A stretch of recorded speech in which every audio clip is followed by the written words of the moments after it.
But back to that part about gravity. The president's approval rating is ticking up, not down.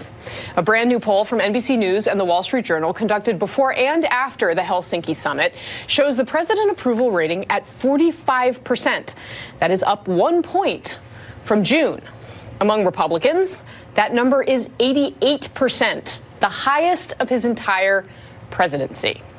With that, I would like to welcome in my panel. Joining me on set, NBC News national security and justice reporter Julia Ainsley, Washington correspondent for BBC World News America and MSNBC contributor Caddy Kay, and GOP strategist and principal at Cogent Strategies, Kevin McLaughlin. Thank you all for being here. Kevin, I would like to start with you because I would like you to please explain why it is that 88% of Republicans now approve of President Trump, especially considering that what we saw unfold over this week contradicts so much of Republican orthodoxy for so many years. One thing I think that President Trump has shown us through his campaign and throughout now in polling is what I took away from the 2016 election is the American people want authenticity. You may not like what authenticity it is. You may not like what he's saying or how he's doing it, but he doesn't back down from it. And I believe that actually when he goes out and does these events, we'll call them, it actually helps him in flyover country. I think that a lot of the outrage you see is in the Acela corridor where we all live and work. And I mean, when you get outside of here,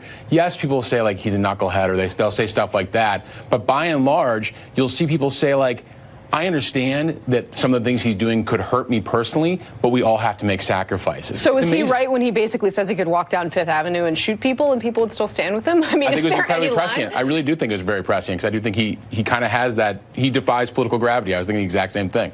Yeah, I mean, the poll number that struck me actually was a poll that came out earlier last week, the Reuters poll that said only 32% of Republicans believe that Russia meddled in the 2016 election.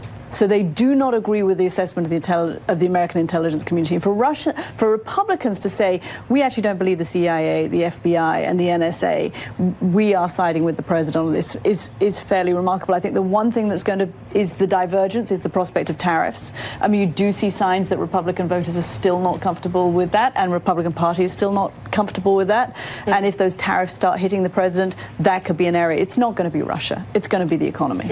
And I would say that's very true. And I think that when you look at Gallup tracking, Russia doesn't even register on the radar for what people care about. I mean, they are literally, it's not even close to like a top 15 issue for anyone across the country. And Julia, this is sort of the